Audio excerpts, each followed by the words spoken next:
வானம் வரும் மேகம் வரும் கூட உன்னோடு நானும் வந்தால் என்னடி அம்மா தென்மதுரை சேரும் வரை ஆண் துணையாக ஏழை என்னை ஏற்றுக்கொள்ளம்மா ஓடாத கிளியே தனியாக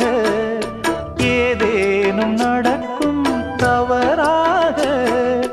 ஊர்கெட்டு கிடக்கு பொதுவாக ஒன்றாக நடப்போம் மெதுவாக காலடி நோக நாலடி போக பாதையிலே பூவிரிப்பேன் நானே புது ரூட்டுல தான் நல்ல ரோட்டுல தான் நின்றாடும் வெள்ளி நிலவு இந்த ராத்திரியில்